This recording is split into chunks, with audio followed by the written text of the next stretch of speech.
No. Hello everyone, welcome to the Serious Business podcast. Very first one, inaugural podcast.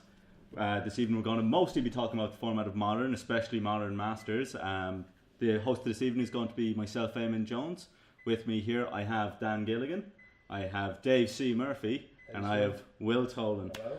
So the first thing we're going to do though is we're going to stop the beeping. Yeah, we're going to stop the beeping. That's probably a good show. It's the start button. Yeah. First thing we're going to do is crack a pack of Modern Masters 2015. This was lovingly gifted to us by Stephen Cully. So I have dibs on there. no, this one's for you. Oh, I actually like not that. The same. Do you No, like it? I do. Because you don't get to do that very much. I guess it's something new, but it just doesn't have the nice, the same feeling. The kind of snap of the old packs when you get them open. It's this and Jaffa Cakes. You're like not gonna that's. watch people struggle with these in drafts. That's for sure. true. So our token is a sapperling. That's a bad thing, right? It's fine. So token. Okay, first, Blinding Soul Eater. Pick one. Great Snap. card.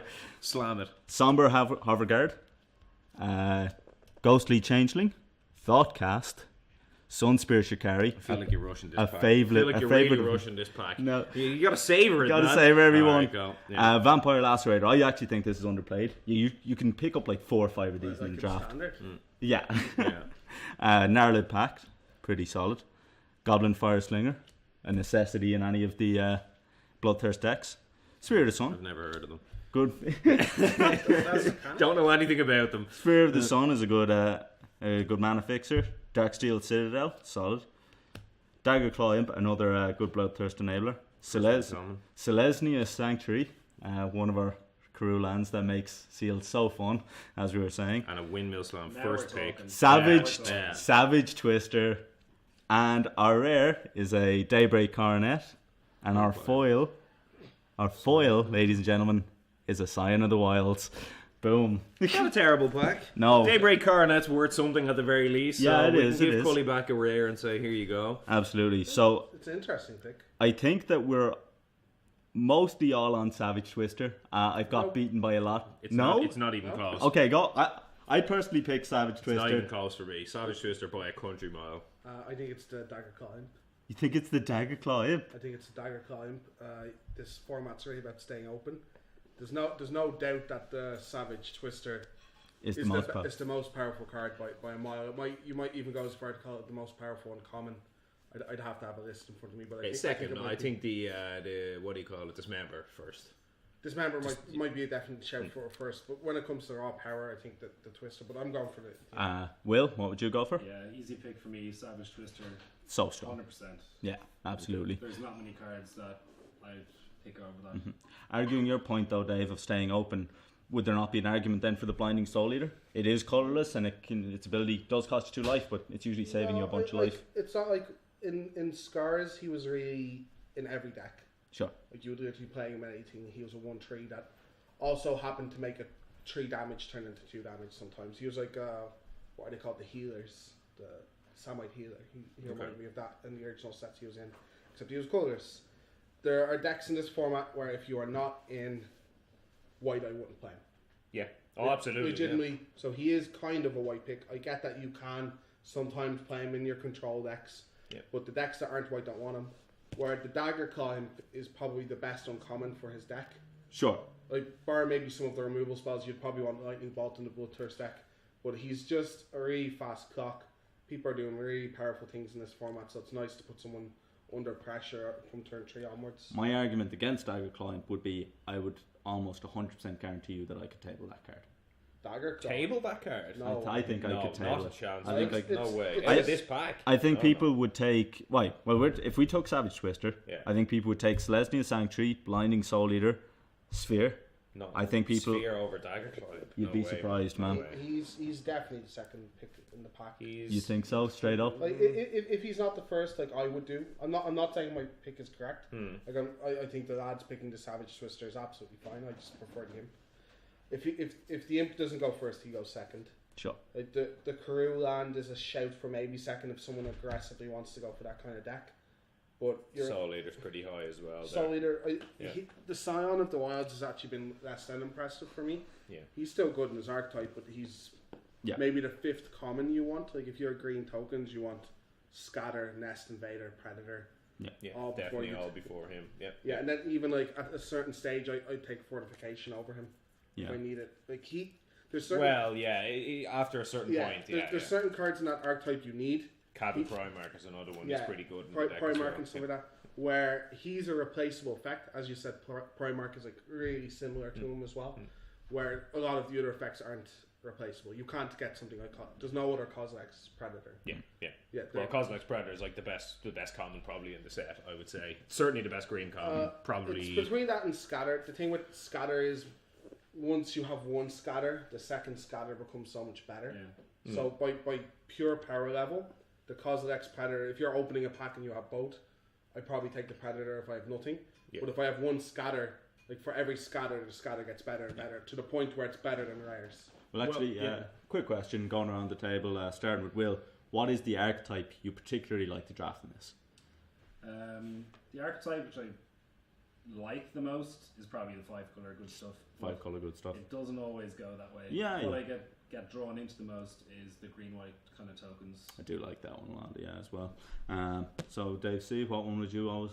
I think I have a best one and the one I like most. And the one I like most is Blue Red Elementals. Oh, well. When the set was previewed, I thought it was going to be like it was in... Is it Lauren when they showed the Horde of Notion?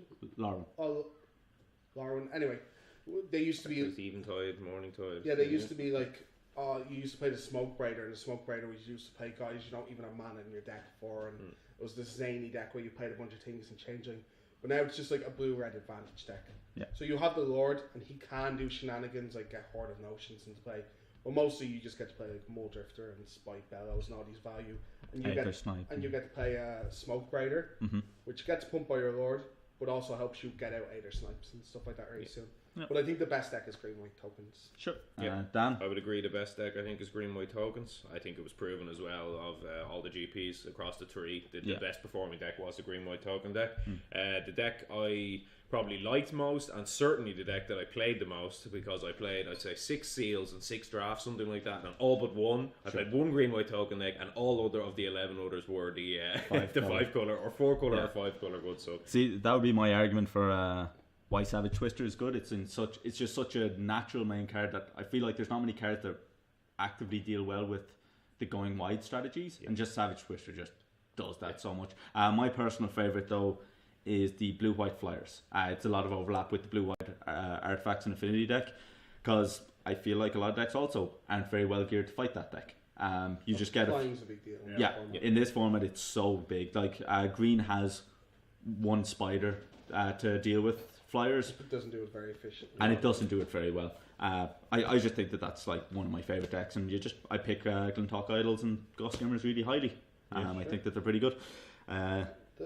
It's very interesting format. There's a lot of stuff I evaluated probably wrong. Stuff that I still occasionally waste 25 ticks on the line to do a just draft. to play one, yeah. But like the signals are very weird for this set. There's cards like you guys love the 5-color control deck. There's cards like Wildfire that I thought was a slam dunk first pick every time, like bomb.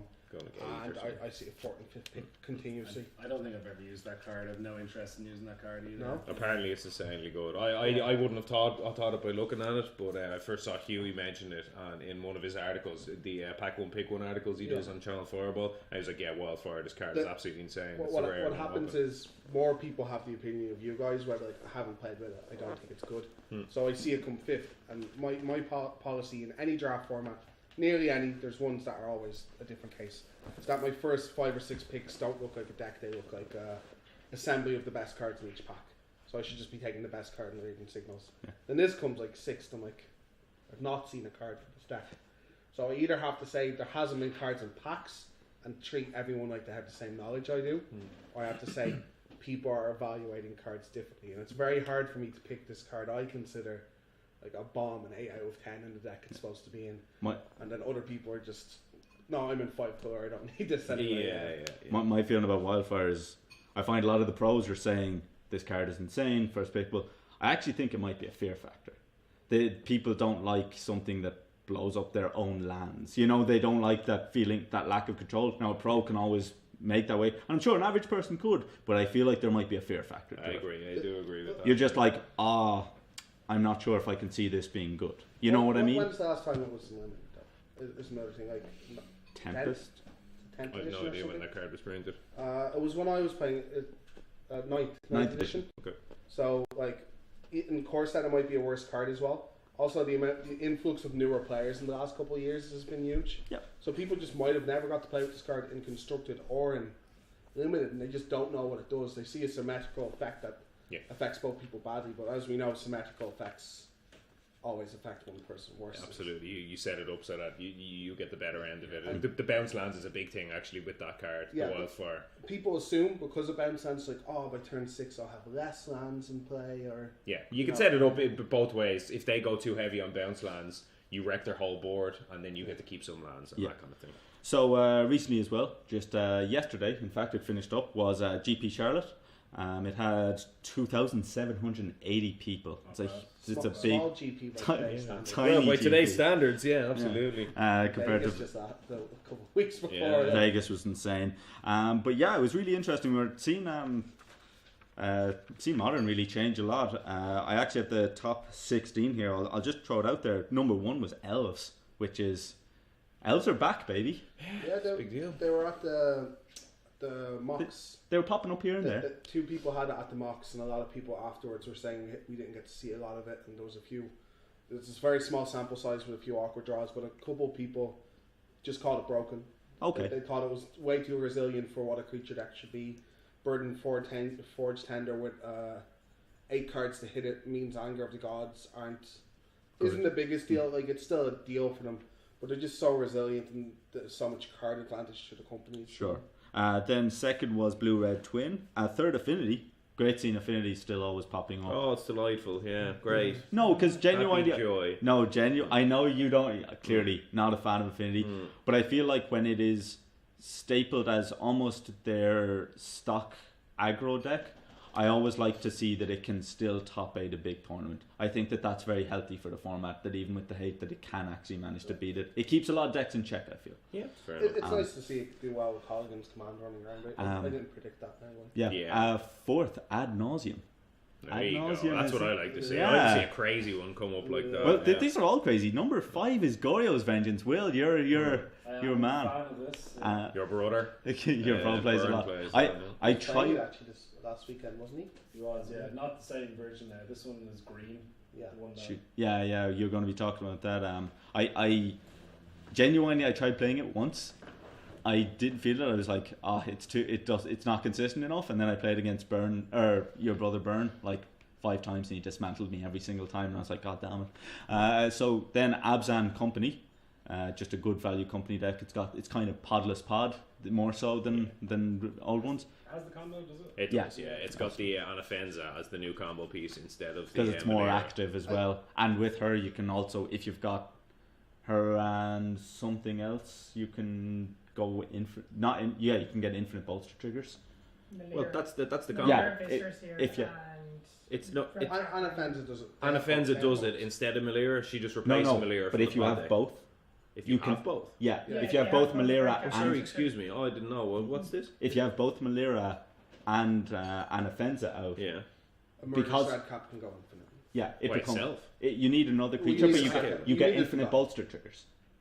Infinite bolster. Why do you want the infinite bolster triggers when you're infinite killing them to the face? No, it's just another way of doing it. It's like if It's another way of just going wide. Or It can target itself. So, like when it dies, it has to die once.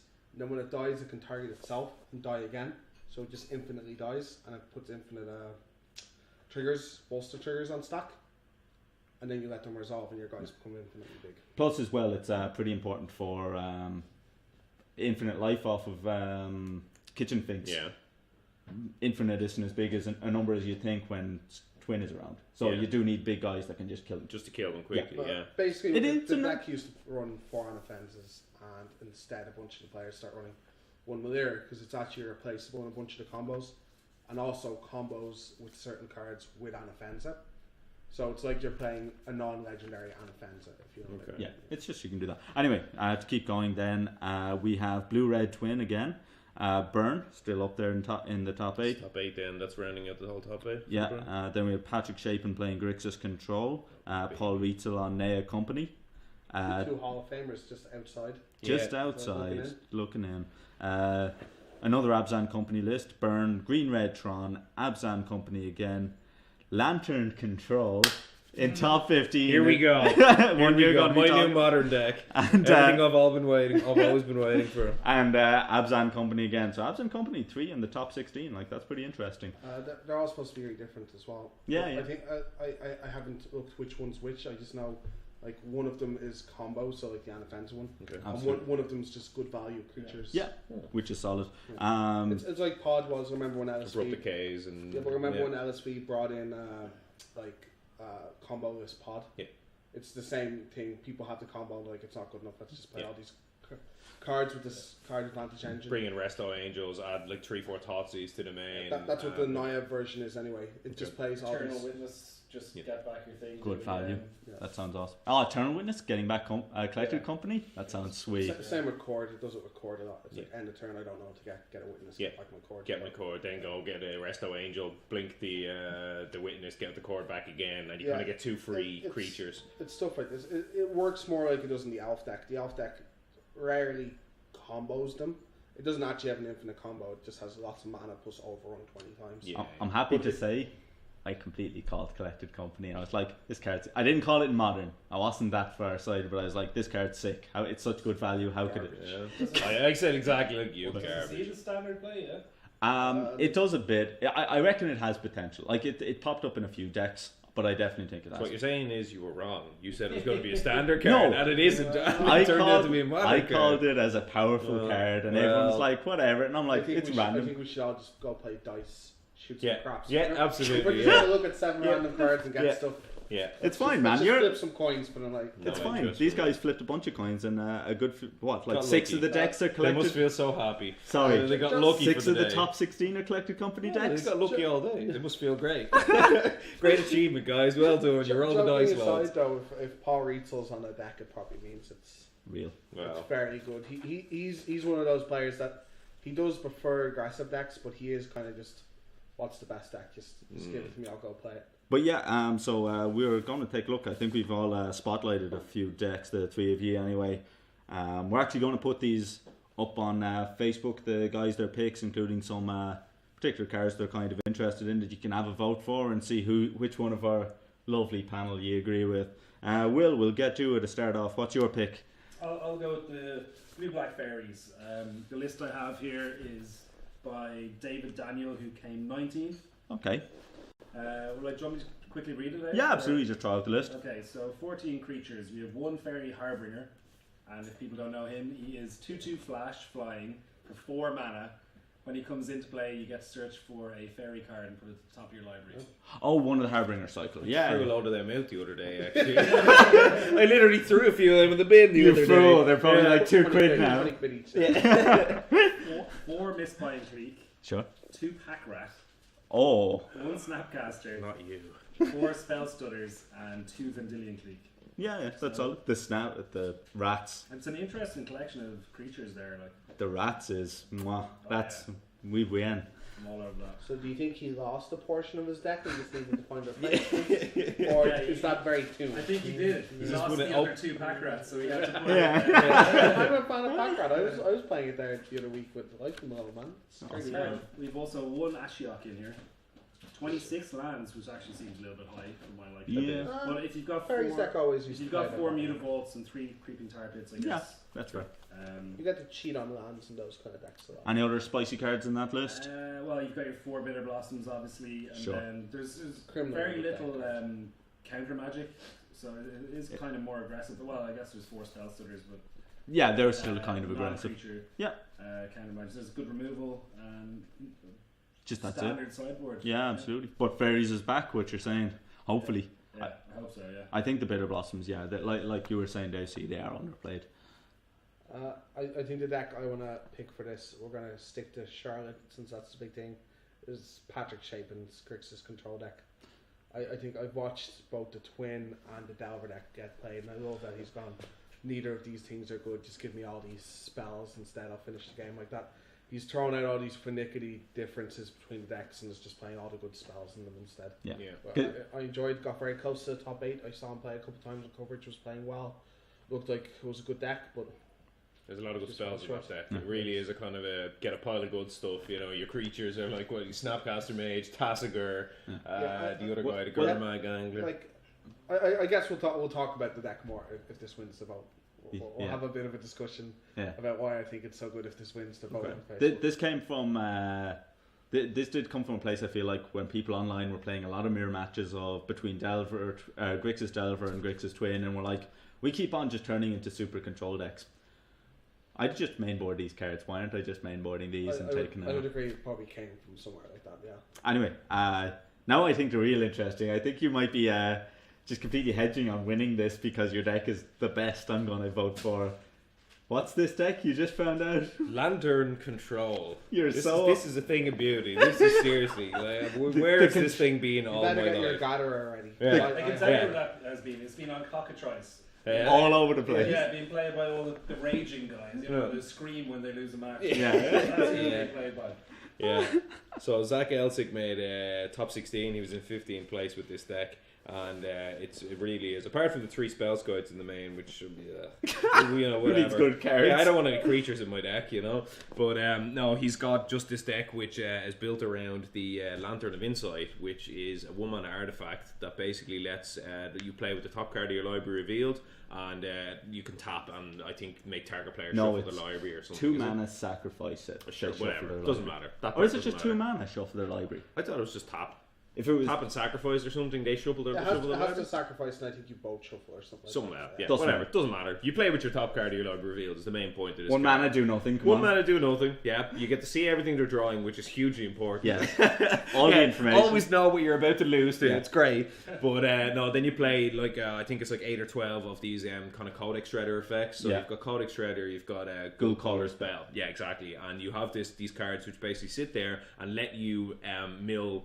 Kind of Fate Seal every turn. Kind of Fate Seal, yeah. So Fate Seal Control, I think, is what people are calling it. And you basically just let, when you see a good card on top of their deck that you don't want to draw, yeah, absolutely. You tap your Codex Shredder or whatever, and you mill the card over. So that's kind of all you're doing, really. You've got some Abrupt Decays in there. You've got some like Pitting Needles. I think you've got Thoughtseize and stuff to see your opponent's hand to make sure what you're playing around. Inquisitions, that kind of thing. And then one of the most important card, it's probably second most after Lantern in the deck, is the Ensnaring Bridge, which basically means that you spend all these cards out of your hand for like 1 mana or whatever, kind of empty your hand very quickly, and now your opponent's creatures can't attack you. And you don't need to play a lot of removal then. You play a couple copies of Abrupt Decay, and that's kind of about it. Yeah. And otherwise, then you just leave your Ensnaring Bridge sitting there. They can't attack you, and eventually you either mill them out or you Pirate Spell bomb them with Academy Runes as well. Yeah. So do nothing, Dirtle deck. Literally all I've ever wanted to do in Magic. It's the greatest thing. Spell bomb is there just so people concede. Yes. Like otherwise, people are just going to be like, "I'm going to play this game out. We're going to get out of time." You're like, I have an infinite loop. Yeah. It's also a small piece of removal as well if you need it. Just get rid of a little. He's just like once a turn off to you. Deal with a Planeswalker as well. It was one thing we were talking about before. We figured Planeswalkers can Planeswalkers are probably pretty good. Maybe Liliana, Chandra Pyromaster, that kind of card is probably good against this deck. So it's a way to kind of help keep the walkers down too. Except it's got 3 Pithing Needles in the main. Absolutely, yeah. That's a way to I think he was saying another way of dealing with it was he couldn't. Some manland activations as well. Things he couldn't stop that way. Yeah. And actually, another way was I can't remember for the Ensnaring Bridge. There was there was something else he did. Explosive seems like a good name. Everything is 1 in that deck. Engineer Explosives. Yeah, that might be an idea. Certainly off the board anyway. No one really playing that card main deck. But, I'm sure you'll tinker around at this list and see. Oh, it's a thing of beauty. That really is like that. It reminds me kind of lands in a way in as a legacy deck where you're just doing a lot of sitting around, or you're trying to assemble 1 or 2 things, and you're just like kind of locking. You're almost prisoning your opponent out. It's like, right, you're not drawing good cards anymore. Absolutely. Oh, what's that on top of your deck? Is that a land? Grand, take it. Is it a non-land? No, mill it. Basically, you're not allowed to have anything. Certainly a lot of probably auto wins. That's probably why he did so well. Yeah, I think so. Like I there's probably stuff you struggle against, but there's very few decks that have 80-90% matchups, and this looks like it's designed to have 80-90% matchups in certain bits. I would say there's a lot of decks in Modern that simply cannot beat or resolve the Ensnaring Bridge. It's funny, the Goryo's Vengeance deck, unless it goes off turn 1 or 2. Yeah, struggling. They can't beat that. Yeah, the card that animates can never attack. Oh yeah, they simply can't beat that card. Like they have to attack. Their thing is reanimate the guy, attack, do the. It depends on the Goryo's deck. Yeah. For example, this Goryo's deck has Borgrid Moss. Oh, okay. Oh, Excuse okay, me. okay. Which Fair is enough, awesome. Fair Yeah, enough. so good. Draw your deck with Grizzlebrand and then shoot all your lands That's out of sweet. your face. Okay, that's fair. I forgot about the show. Sounds Cool. good. I love Bob Igmas in Rage. It's awesome. So is there any particular card you want to spotlight from the whole event? Anyone that you're keeping an eye on, or one that you want to call out as one you were like, yeah, no, none? Collected Company, I think, is probably the one we I think have they have to. to say that the Collected Collected Company is coming out party. Yeah. Multiple decks is the main thing. Yeah, multiple decks, 4 of copies in them. Like I know that the Naya and the Abzan decks are basically, and there's a Bant deck Keebler played. Yeah, Yes. Are basically essentially the same thing. They're just picking and choosing different creatures, and we won't know which one of these are better or which ones have good matchups against what until a couple more GPs go by. I think the band colours could be very interesting. They Band could- company, like Knight Yeah. of the Reliquary making a comeback Yeah. because of Company, because it's a card you don't want to cast very often, but when But you can it's a- cheat out, but it's a card you don't mind cheating out. You Sounds want good. there wasn't a lot of actually. This sounds weird, but there wasn't actually a lot of really good 3-drops. Yeah. To hit off it, and this was one of the could be game-ending 3-drops that you can get end of turn and straight away activate. When you're Absolutely. Give And it you a could little toolbox of lands and stuff Yeah. as well. and, if and you it gets Termagant. Like, that's very relevant. You know, it gets if you can get that and that night, they could potentially just be like, oh yeah, instant speed, 4 mana. I get like 2/5, a 5/5, and a 4/5. Yeah. This So- game's probably over. If this was in one deck, if this was just Elves or just Abzan or just Bant, I'd probably be calling the best card something in the Grixis lists because there's a lot of them. So I'd probably pick out Electrize is very good at the moment or something. Colligan's like Command. Colligan's Big Command, one right now. Colligan's Command is seeing a lot play. Increasingly more, it reminds me of what every good sleeper card does. 1 of, 2 of, 3 of, Yeah, kind of climbing exactly. slowly. Yeah. Like Well- 1 of, 1 on the board, 2 of, 1 on the board, Yeah. 3 of. That starts dominating metagames as well, Yeah, of course. exactly. But now it's 6 decks. yeah, but now it has to be. I think Abzan is not Abzan. The Elves. company has to be Yeah. The the card. card. The card we point out. It makes Elves a deck again, which is a big deal. Yeah. It was waiting. It was waiting to be cracked. There's always the shell of it, but you're missing because there's no glimpse. There's no card advantage Yeah. engine. It's really unfortunate. I was thinking about a green Merfolk deck. I think people were trying around with that. Green Merfolk deck. Using Collected Company. Oh, Oh, that's kind of funny. Actually. Okay. I think I don't know if some people were playing around with it. I think they were, but I'd have to see what the configuration of the deck is, how many spells it needs to play, because there's definitely a amount. Like kind of instead of Aether Vial, like I was about to say that's the problem. Like you're cutting vials. Yeah. And you can't play both because then you're already taking up 8 Absolutely. slots, and you cannot play counter spells then. Yeah.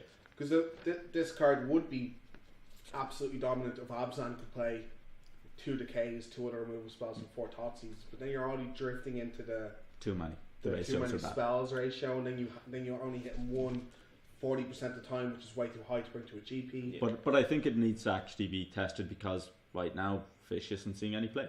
You know what I mean?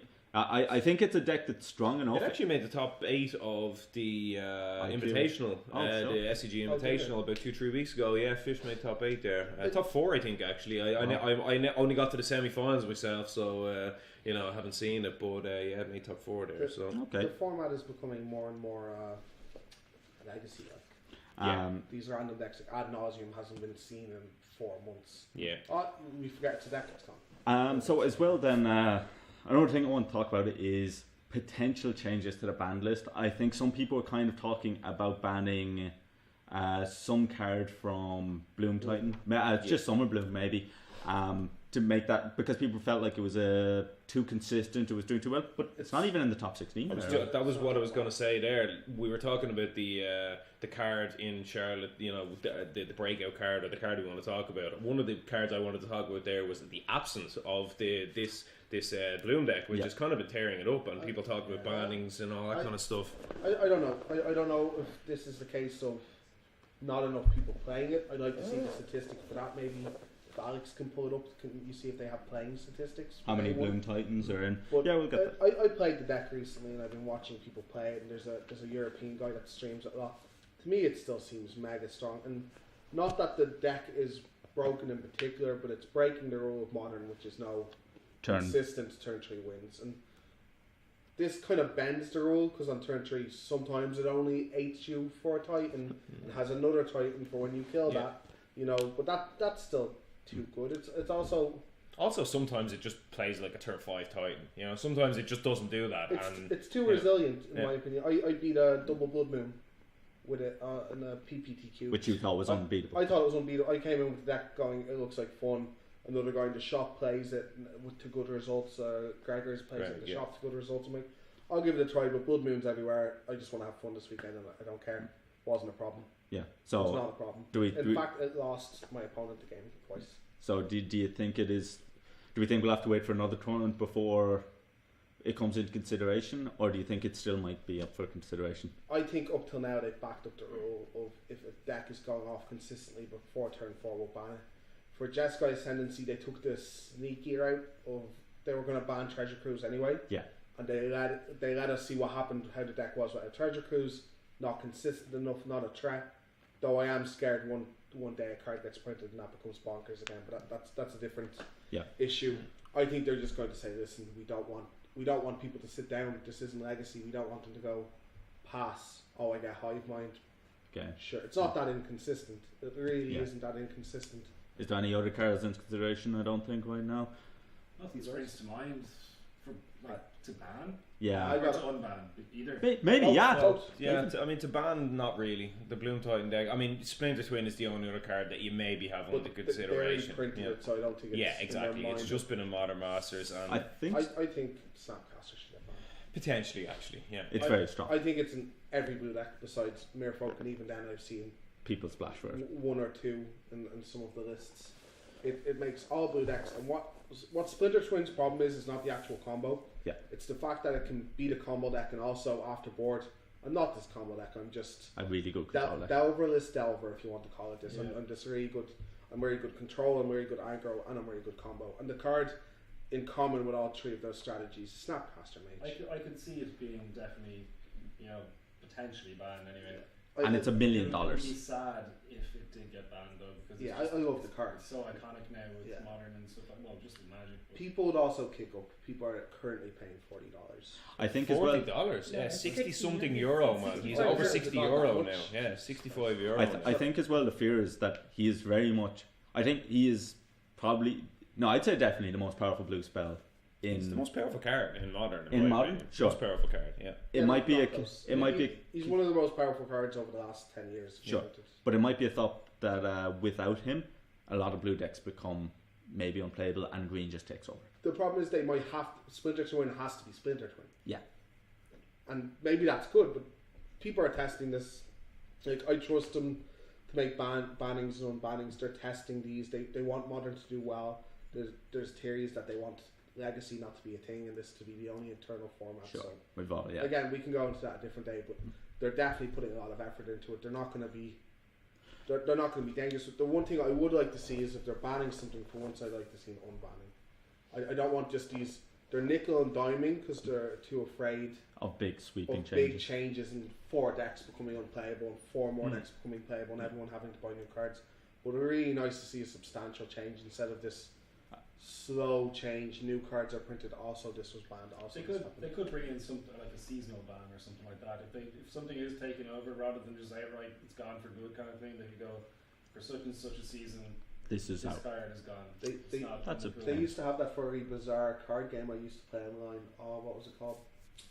Street Rivals or something. It was this weird. Oh yeah, Urban Rivals. Urban Rivals, and it's not very good. It's not. But what it did do was it had a standard, and every time there was a vote at the end of its standard season, and you could ban one or two cards, the player base, and then so every week new decks were.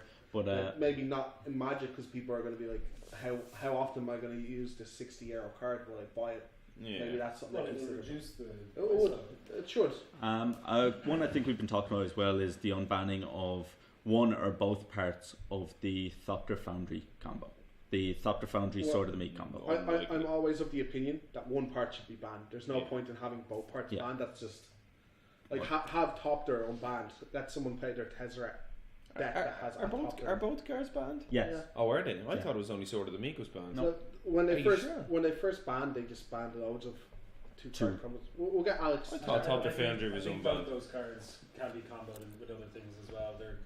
Thought Foundry I don't think can be, but it's a good value card. Like I thought Top Defender was legal, but I've never seen it really. So my point with this, and I have discussed this before, is it's still a 2-card combo, but they can still beat you when you play it. Sure. And we have other 2-card combos in the format. We have technically Titan Bloom can be a 1-card combo, can just be Titan, and that's allowed. So why can't this can't win the game on turn 4? In fact, they could be doing this for 5 or 6 turns, and certain sideboard cards still let you win. it's kind of miserable though, really. Like it's just a miserable combo. you get to bring in the In same. life, they get flyers. You get to bring in the same hate cards that you do for Affinity, though. That is a consideration. I Yeah. feel like that overlap is At the moment, like Stony Silence just destroys it. You just go Stony Silence, and they go, oh yeah, I don't have a win con anymore. Top Defender is legal. Top Foundry is legal. Oh, Okay. Sorry. But I actually think if Splinter Twin is legal, maybe Top Foundry. I have actually our local game shop manager Fergus has made a pretty good point about this. The reason he thinks that they're banned is not because it's too oppressive, because like Splinter Twin, but to a better effect, you only actually need 3 cards in your deck to play Topter family combo. 2 Topters, 1 sword. Yeah. That's all you need. Okay. And It's just too easy to put it in. Splinter Twin is similar. You only actually need 9 slots, and the blue cards are good by themselves anyway. But you're dedicating less. Like any Esper color deck can just randomly have these cards. I guess. Okay, well that's fair. So yeah, we're going to talk next. I think about some Origin spoilers. Some of the few ones we've come out. There's been some leaks in the Wizards ship, namely the 3 of the Planeswalkers have been spoiled. What's that style of promo they did them with last? I don't know the name of the blackened ones. They're really shadowy. It looks awesome. They were like the foil or something. Yeah, Comic Con. Yeah. They were like 300 quid to get all 5 of them. They skyrocketed and priced them in a day. They've done it. Comic-Con. Yeah, Yeah. They've done it 2 years now. yeah. They're absolutely insane. So the 4 of them were actually spoiled. 4 of them, all except Well, Gideon has been spoiled. Liliana was spoiled by Wizards. Okay, 3 were sorry, leaked. excuse me. Yeah. So the one of the recent ones we had was Chandra, who is 1 red, 2 colorless. She is a 2/2, and she has, whenever you cast a red spell, you get to untap her. She taps and deals 1 damage. And if creature or a player? Creature or player. Or player, No, yeah. player. Is it just player? Okay, that's Okay, fine. yeah. And if you if she deals 3 damage, then you get to flip her. If she has dealt 3 damage this turn, right? Yeah. Not from her effect, so you can attack, So, cast a spell, 2 untap her. red spells, right? A 1. So you attack, you hit them for 2, you play a red spell, untap her, and ping them for 1, and then she flips. Okay. Yeah, there's some You play. can also do it with 2 Yeah, red yeah. spells as well. And her flip Sorry, side, excuse me. her flip side, she gets 4 loyalty counters. Her +1 is she deals 2 damage to target player. Her minus +2. no +1, +1. I know. I thought it was +2.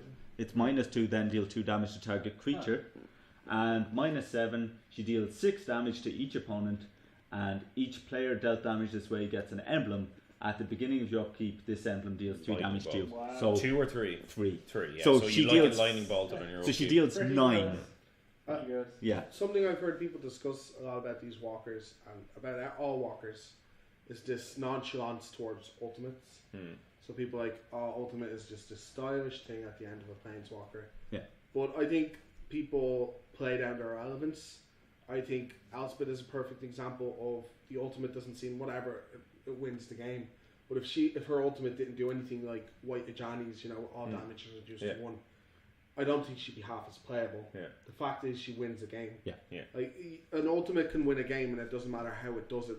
It's important that her ultimate basically wins a game. Be able to. The thing is, you're building towards this ultimate that they can't ignore. If it's an ultimate that they can ignore, they can just go, Yeah. I'll just attack So you, and they if can Elspeth made Planeswalker. tokens forever, Whatever. games would go on forever. He'd Yeah. get his Elspeth, or you'd have something to deal with 1/1s, and if the ultimate did nothing, the card mightn't be playable. Yeah. It's The Aspect race is always first 1 to the -7, and you fly over all their tokens. and then you if have to play really around kill wild, but it actually becomes really interesting. But I think all of these guys have relevant ultimates. Well, we'll go through the rest of them. Nissa is a 1 green, 2 colorless. She's a 2/2, and when she enters the battlefield, you search your library for a basic forest card, reveal it, put it into your hand, shuffle your library. So it's kind of a Borderland Ranger effect. You can stop there. Just already. My pants can't get any tighter. Already playable. You're like Borderland. Ranger. Ooh. I got the vapors. I'm getting the vapors. So then, when a land enters the battlefield, if it's the 7th land, you flip Nissa, and she becomes. She's got 3 loyalty. Her plus. It's hard to see because She's a +2, I think. Is she? +2, I think. No, I think it's +1. You look at the top card. If it's a land, it's a +1. Yeah, +1. If it's a land that comes into play, if it's anything else, it goes to your hand. Yeah, so +1 draw card. Yeah, so she says draw. If you if you play her on turn 6, she says basically draw 2 cards because you've got the forest in the top card. -2. Put a legendary 4/4. Is it just green? Yeah, green elemental creature token onto the battlefield. Trample? No. Just because they're last version with the lands. Yeah.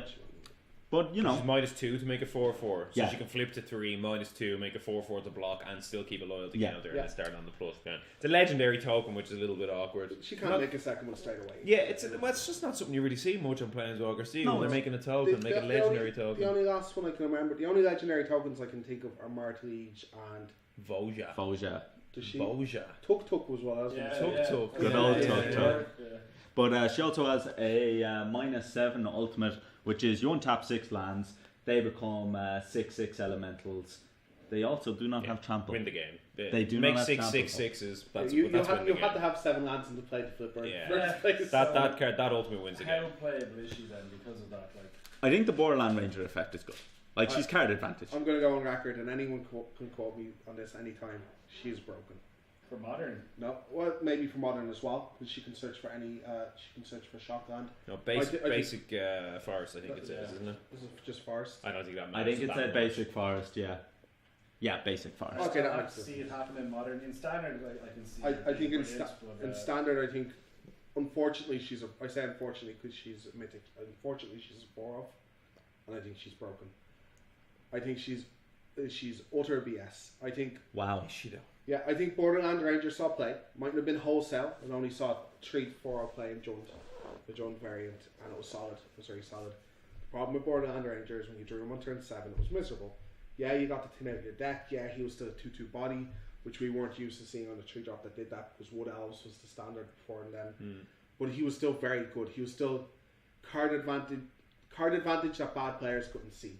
So when a bad player lost the game against Jund, he was like, oh, what happened? We had even cards. Well, no, my 3-drop drew me a card and blocked your guy and traded. Like, that's 2 for 1.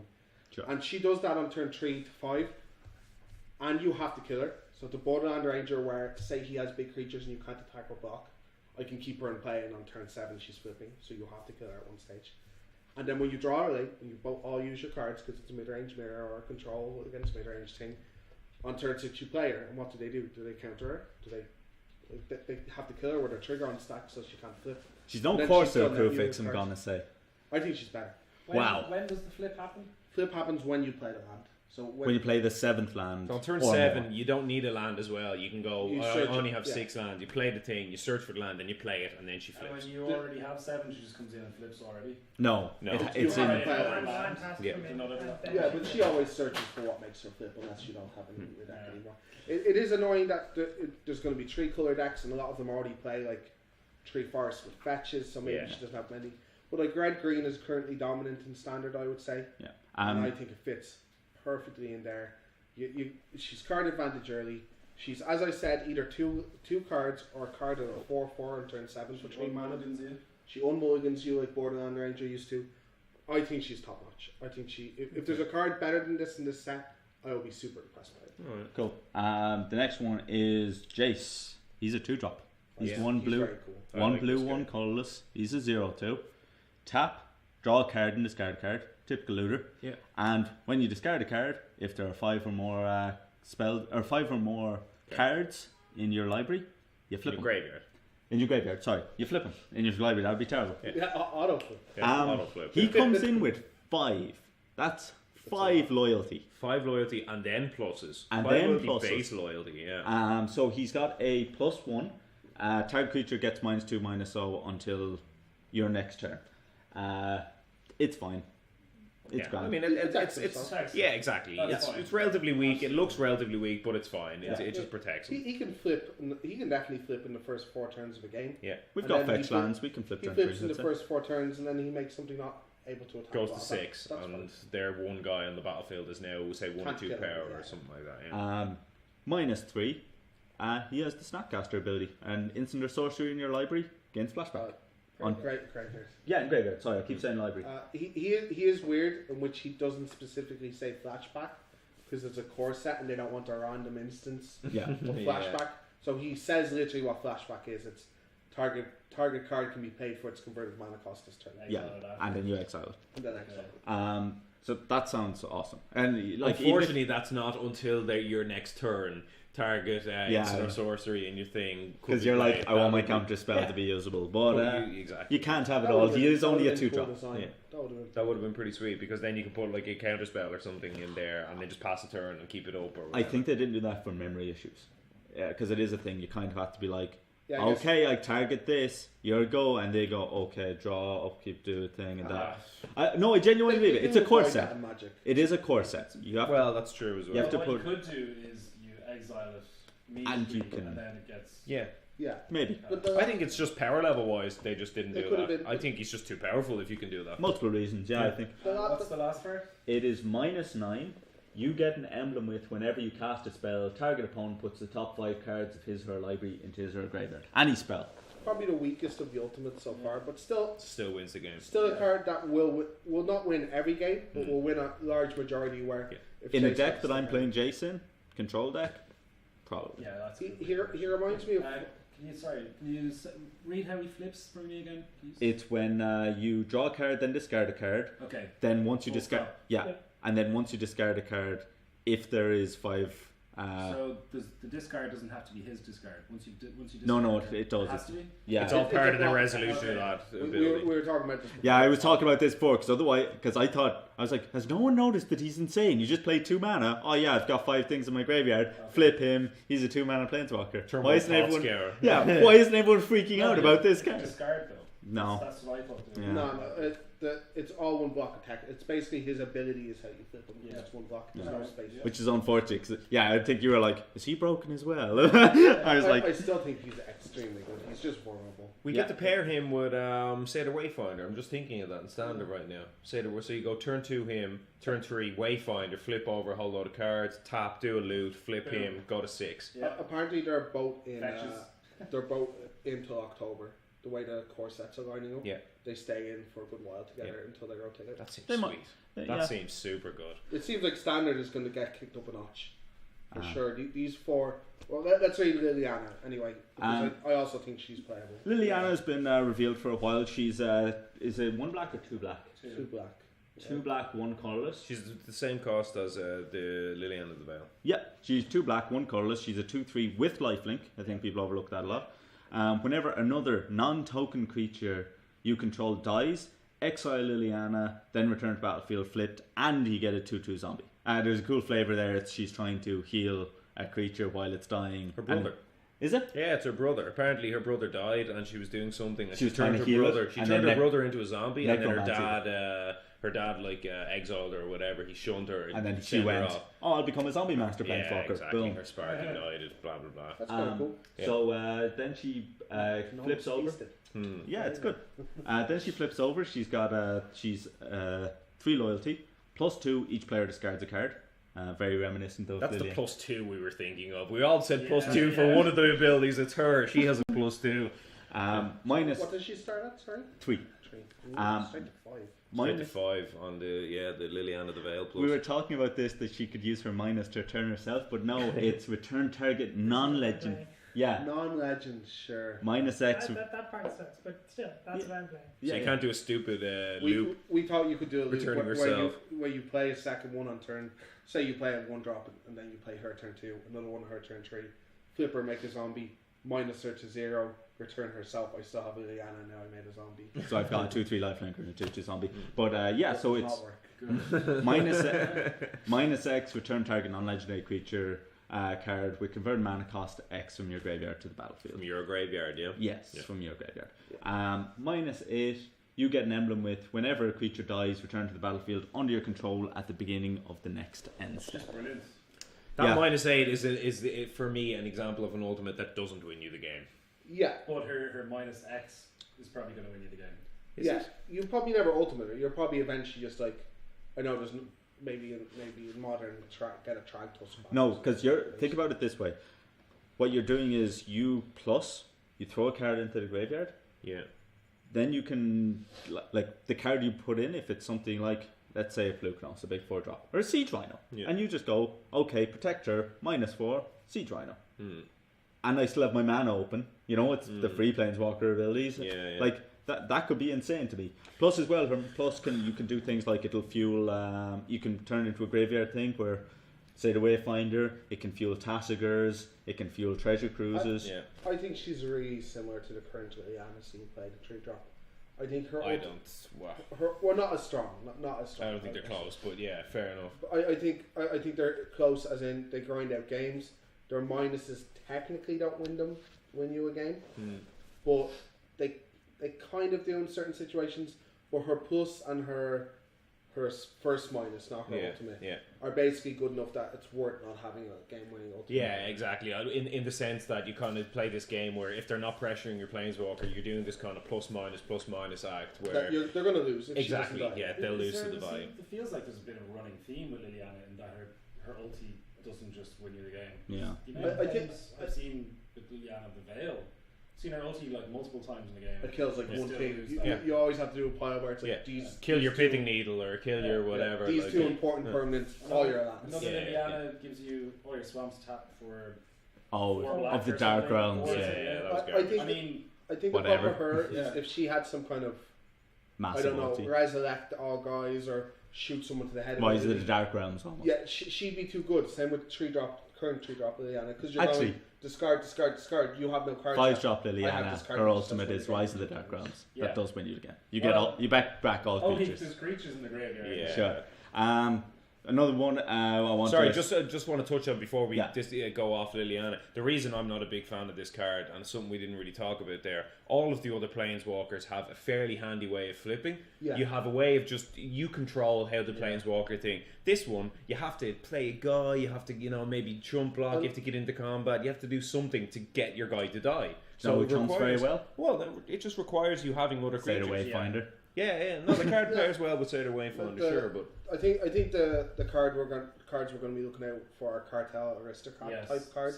So like a 2-drop that an Nantuku Husk kind of 2-drop like they've had in the past. That power level is quite high, and they're not always willing to print them. But the 2-mana 1/1, the one that was in Modern Masters, could be back as well. Yeah, the Bloodthorn. So a quick one then as well. I want to rattle off 3 quick ones. Avaricious Dragon, 2 red, 2 colorless, 4/4 flying. At the beginning of your draw step, draw an additional card. At the beginning of your end step, discard a card. What's our feeling on this card? I know. Discard your hand. Discard your hand. Sorry. Sarkon if it was just a card, he'd be broken. That's an excellent card. I think really it's like good too. Top end for the burn decks and stuff like that. Yes. I think he's cool to have around as a card exists. I think currently he is not very good. I think you have Thunderbreak Regent taking up the exact same slot that he does, and Thunderbreak Regent is good no matter what. The problem I have is how many do you play? Do you play 1?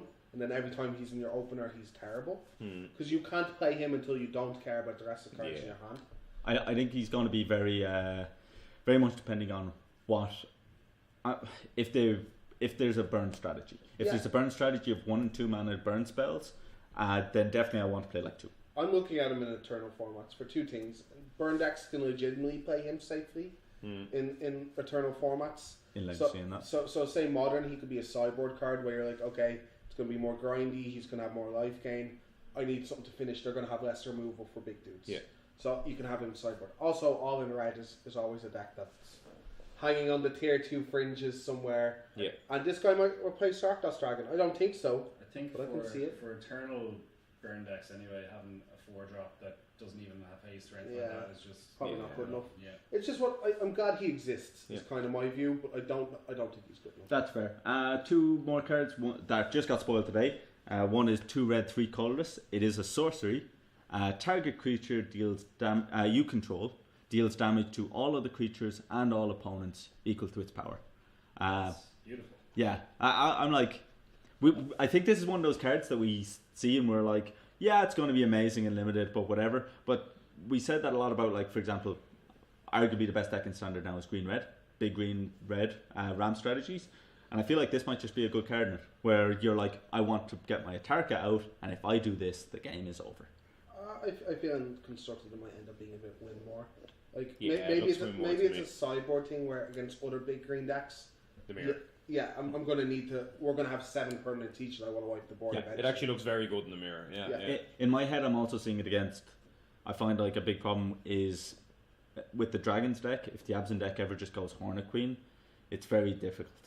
She's right. This card is actually exceptionally good with Hornet Queen because it deals with death touches everything. That's really sweet. There we go. Thunderbeak Regent, is that when anybody targets him or when the opponent targets him?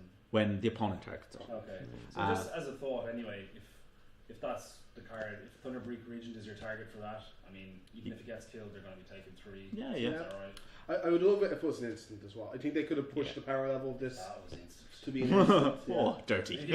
I do actually think that would be a very good card at instant speed. I think it's it could such be a powerful constructive, effect yeah. that at instant speed, I think that would be very good. Needs to be brought down a bit. And the That might be. 5's still a lot, you know. 5's up, but I think at instant there might be a deck that finds a home with. and next one we have, which is there's a new ability going to be coming out in Magic Origins. It just got spoiled in one of the screenshots for the Magic Duels, I believe it's going to be called.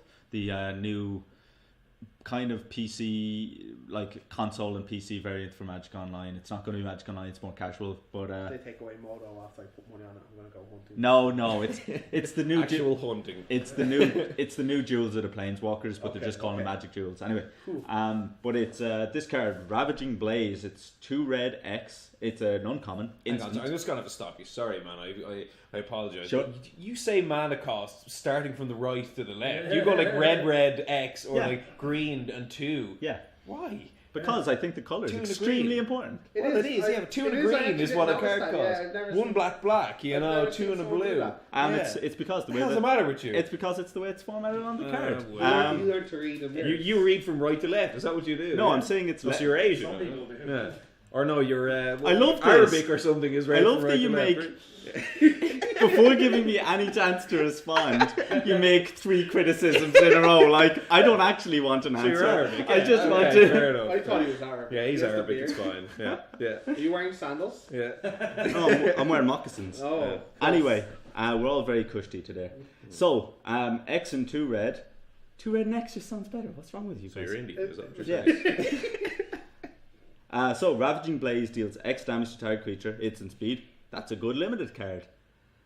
Spell Mastery. If there are 2 or more instant and or sorcery cards in your graveyard, that's pretty easy to turn on. Ravaging Blaze also deals X damage to that creature's controller.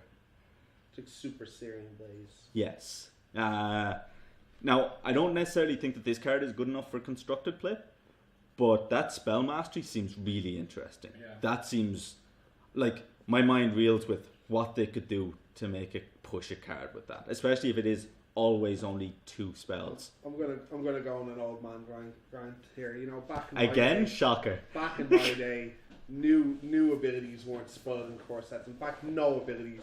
We had flying. Vigilance was a delight, was a treat. We sometimes got. I'm going to point out, and then everyone hated the core sets, and then M11 changed it all, and everyone loved them again. Remember? M11 didn't introduce anything new. It was just No, but it was actually more complex. It was the complexity level. I have a soft spot for core sets. I did a lot of pre-releases back in the day when I was like getting back into it. My first big Magic event was in Holland. They had this like hall rented out when they did the American style like 60-man flights instead of like just massive 100-man one. Yeah. It was a lot of fun. Opened my first Birds of Paradise, which is one of my favorite Magic cards of all time, and I'm gonna miss core set a lot. You know. Yep. So we're getting close to wrapping it up. I want a quick fire question of: there's a modern deck next week. What are we going